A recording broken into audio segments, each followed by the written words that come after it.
Yes, the state of Robins Air Force Base is good, and that is good news for all of Central Georgia. Robins leaders shared their annual report to the community today. Milledgeville joins us in studio to tell us about Robins' big transition from J-Stars to a brand new mission.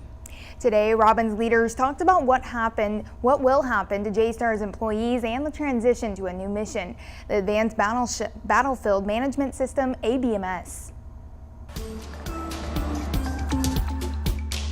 Robins' first J-Stars plane went to the Boneyard in Arizona last month. The Boneyard is like a giant scrapyard for the Air Force where they store retired planes and often use them for parts. I was very fortunate to be out there and watch it as it landed from its final flight. For 20 years, Colonel Amy Holbeck flew for J-Stars. Really, it was an incredible reminder of just what J-Stars has brought to the fight over and over for at least 20 years, and that is the wide area surveillance that no one else offers. In May, Air Force officials announced new high-tech units. The Advanced Battlefield Management System, ABMS, will replace J-Stars at Robins. We're going to continue to provide that same support until the divestment is complete or the demand ceases. Colonel Stephen Shepin says it's hard to put a timeline on the switch. He says while some of the faces will change, they still have a responsibility to take care of their airmen. As they begin to transition to what's next for them, or they settle in for a more permanent role here in the region, they know that the support is there. Colonel Holbeck says no one will lose their job in the 116th Air Control Wing or the Georgia International Guard between now and when the new mission starts. For us, it's only our operations and maintenance personnel that will transition to the new missions. It's roughly about 650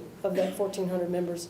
And so the majority of those 650 members will transition into the ABMS family of systems mission. Like I said, it's an exciting time to be in the Georgia Air National Guard as we bring on these new missions and new technologies.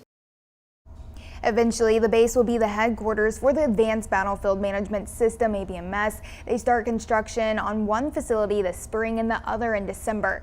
It will be a $140 million project on the J-Stars side of campus. Back to you, Lori.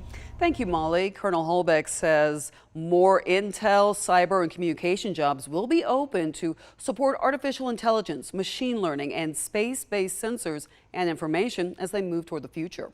Robins Air Force Base is also recruiting and working to streamline the hiring process. Now, it used to take up to 160 days, but they got it down to 78. They're hoping to get it down to 45 or less. And after the event, base leaders would not comment on any other questions. Some local leaders reported they've heard Robins is playing a role in the current war in Ukraine, but base leaders would not comment on that. Other local leaders acknowledged their help in Ukraine, but they did not provide any details.